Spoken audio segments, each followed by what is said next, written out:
Écoutez, aujourd'hui on va parler du professeur Kamto. Je sais que c'est un sujet délicat, mais en tant qu'analyste de la communication digitale, je suis impressionné par la stratégie de sa team. Je ne sais pas s'il le fait seul ou bien il a une équipe derrière lui, mais vraiment je leur donne un coup de chapeau parce qu'il y a des questions qui m'intriguent. On se souvient en 2018, il est sorti deuxième derrière le président Biya aux élections présidentielles, qu'il a d'ailleurs contesté. Je ne sais pas si sa contestation était légitime.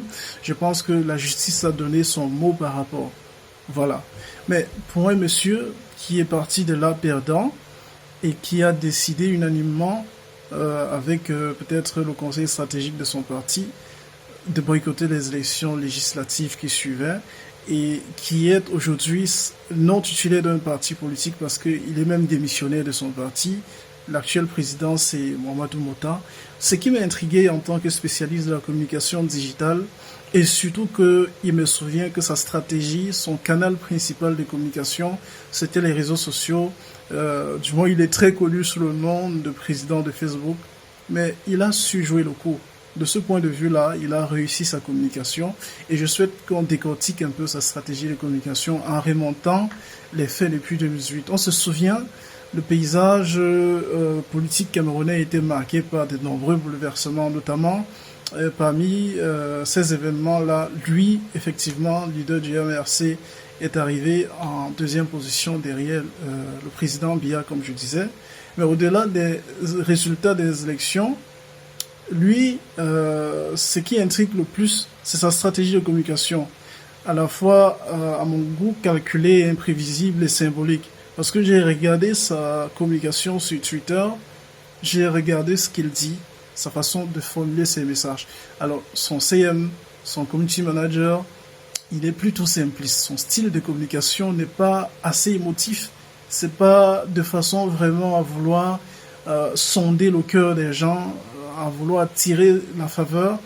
Sa communication est superficielle. Il ne véhicule que des messages, peut-être des messages poignants, du moins des événements, parce que chacune de ces sorties représente en quelque sorte un événement qui suscite ensuite des débats TV, des controverses. On va voir des professeurs qui vont squatter les plateaux TV pour voilà, essayer d'analyser ces sorties. Mais ce faisant, il laisse les médias, les personnalités publiques faire sa campagne à sa place parce qu'il ne me souvient pas depuis qu'il est sorti de prison qu'il soit vraiment très actif sur les plateaux TV. Mais comment est-ce qu'il a pu garder le devant de la scène? C'est surtout ça qui m'intrigue.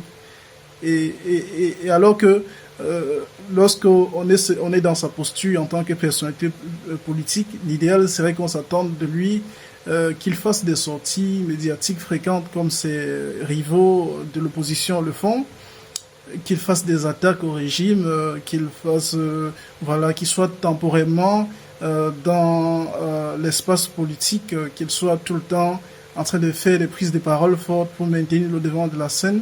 Je pense que depuis 2018 jusqu'à ce jour, c'est pas vraiment ce qu'il a fait. Peut-être qu'il a fait quelques petites sorties, notamment des meetings, des conférences de presse où il paraissait un peu menaçant, mais je pense que beaucoup d'opposants le font aussi. Vraiment, il n'a pas... Je regarde sa stratégie de communication et tout ce que je remarque, c'est un calme stratégique. Donc, sa stratégie de cette année, c'était le silence. C'était le silence, il n'a pas été très actif à mon goût. Et dans un pays où les opposants sont souvent accusés d'agitation et de populisme, la stratégie différenciante du silence stratégique a su l'imposer comme leader de référence des débats TV sur la scène politique camerounaise. Voilà. Il n'est pas rentré en arrière. Et je trouve que ce sont ces sorties très peu fréquentes et du moins tempérées parce que voilà, ça oblige ses adversaires à s'interroger sur ses intentions, à réagir à ses silences, souvent à interpréter ses propos. Il sort, il jette un mot assez bref, un propos gênant, on analyse, on le critique, et ça fait en sorte que, en fait, les gens, ce faisant, cherchent à le décrédibiliser. Mais quand je regarde les sondages actuels sur les réseaux sociaux, à ma souvenance, depuis pratiquement 3 mois, je n'ai jamais vu un sondage qui le défavorise vis-à-vis, que ce soit autant du président en place au régime ou bien d'un militant de l'opposition, du moins. Si vous avez une preuve Si vous avez une contre-vérité à ce que je dis, vous pouvez toujours me laisser le lien d'un sondage officiel, pas du moins officiel, mais accessible, où moi-même je peux voter, où on peut consulter effectivement les résultats sur les réseaux sociaux qui donnent quelqu'un d'autre que lui gagnant d'un sondage au Cameroun. Je ne trouve pas, il n'y en a pas. Peu importe la stratégie qu'on va utiliser, du moins de mon point de vue, depuis tout ce que j'ai vu, il n'a jamais été défavorisé par un sondage. Donc c'est très intriguant de voir ce qu'il a pu adopter comme stratégie de communication. Je lui tire un coup de chapeau. Et donc, vous allez voir, donc, c'est vrai que le silence symbolique, est-ce que c'est une stratégie de communication pour quelqu'un qui est dans une posture de difficulté comme lui? Je pense que ce qui l'a réussi dans ce sens-là, c'est plutôt le fanatisme de sa base de militants. C'est-à-dire que ces militants, comme le disait la semaine passée Bruno Bidjan, qui a fait une analyse de la loyauté de sa base de militants vis-à-vis de lui, je pense que c'est surtout ça qui fait son levier. Tellement le monsieur, les gens croient en lui, tellement on lui fait confiance qu'il n'a plus besoin de faire un effort de communication. Il n'est plus vraiment dans la posture de prouver quoi que ce soit à personne. Il est plutôt dans une logique de réserve. Là, présentement, il ne s'agit absolument pas de dire qu'il a tout réussi dans sa stratégie de communication ou bien de lui donner des points, mais je trouve quand même, si ce n'est de la stratégie, si c'est sa notoriété du point de vue professionnel, sa carrière professionnelle, son identité à lui, je ne trouve pas en quoi ce silence stratégique aurait pu avantager un autre président. Il me souvient que le président de la République, M. Biya, a une stratégie similaire. C'est quelqu'un de très retiré de la scène politique. Il ne communique pas beaucoup. Du moins, il n'est pas très souvent au devant de la scène. Et je ne trouve pas que cela l'a avantagé autant que M. Kamto. Donc, je me posais des questions par rapport et j'essaie d'analyser sa stratégie de communication. Je pense que c'est un silence calculé, avec des sorties médiatiques poignantes, des propos qui gênent, du moins des phrases qui met au bon endroit au bon moment et puis il laisse les médias débattre et lui donner sa notoriété. Je pense que ses opposants, ses détracteurs ont plus fait sa campagne parce qu'il me souvient sur la majorité des plateaux TV, peut-être excepté quelques médias, la majorité des chaînes de télé débattent contre lui. Mais il me semble que plus on parle mal de lui, du moins de plus on le critique, et plus il devient populaire. C'est quand même assez intriguant.